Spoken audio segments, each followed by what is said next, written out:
This year marks the 70th anniversary of the Japanese attack on Pearl Harbor, the horrific event that brought the United States into World War II.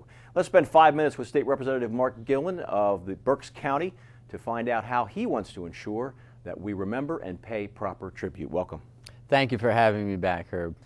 President Roosevelt called it a date that will live in infamy. Talk about your efforts. It continues to touch all of our lives in ways that we really don't think about on a daily basis. It was a call to arms for my own father, who joined the fight in World War II.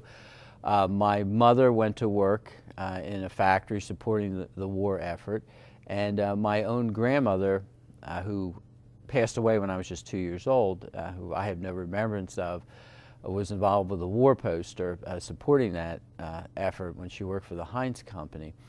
But the day that which will live in infamy, which we're perpetually called on the anniversary to remembrance of, has a substantive anniversary date coming up here, the 70th anniversary of Pearl Harbor.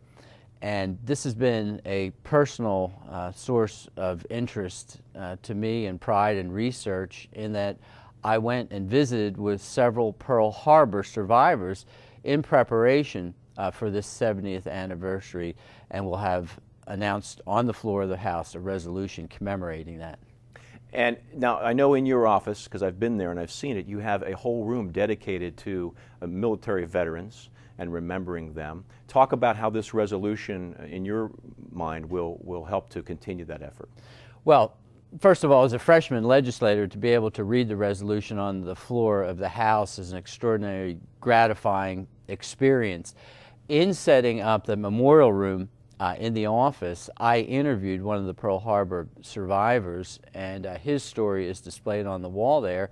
And another gentleman just a couple weeks ago who probably has the most extraordinary story about Pearl Harbor, because he was the radar operator who originally spotted the Japanese approach to Pearl Harbor, Joseph Lockhart. He will be on the floor of the House of Representatives for the reading of the 70th commemoration of Pearl Harbor. He's extraordinarily lucid. He's in his 90s, as you can imagine, doesn't get around that well, but he is going to help tell that story here in the Capitol. Let's remind folks what he saw as a radar man that day. It is absolutely amazing. There were 300, as I read here, 353 Japanese fighters, bombers, and torpedo planes, 353 in just 2 waves, coming at our naval installation and our facilities and our ships in Pearl Harbor in Hawaii.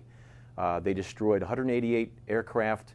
2,400 Americans were killed. Half that number were injured.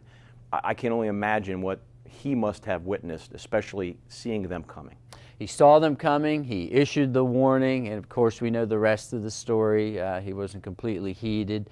And I think it has contemporary application. The United States, since that time, has been especially vigilant with regard to keeping the peace, defense budget, and being proactive in protecting the lives of American citizens. And I think that call to remembrance is reflective in respect to memorializing those who lost their lives, not only that day, but throughout the course of the war, and Americans in all wars.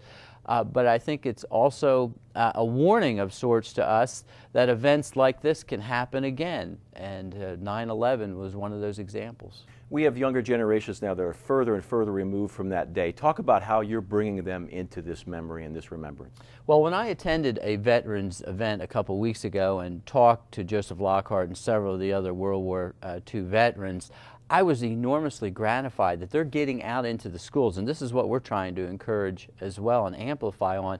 They're getting that message out. Here's an eyewitness. Here's a first-hand account. Let's expose the next generation to this and make sure that the light of day shines especially hard on the 70th anniversary in commemorating Pearl Harbor. So you'll be reading a resolution on the floor of the House that will be on December 7th. On the day of the anniversary, correct? It'll be on the anniversary date. We'll have assembled survivors. The entire House of Representatives will be in session on that day, and we'll have a general audience as well in the gallery. That will be an amazing and very sobering experience, I'm sure. Thank you for doing that. Absolutely. We're looking forward to it, and I would encourage any of the listening or viewing audience out there who have the opportunity to look at it live to avail themselves of that. Thank you, Representative. Thank you. If you have any questions for Representative Mark Gillen on this or any state matter, you can contact him at his local office or through his website. That information will be on your screen in just a moment. Thanks for spending 5 minutes with State Representative Mark Gillen.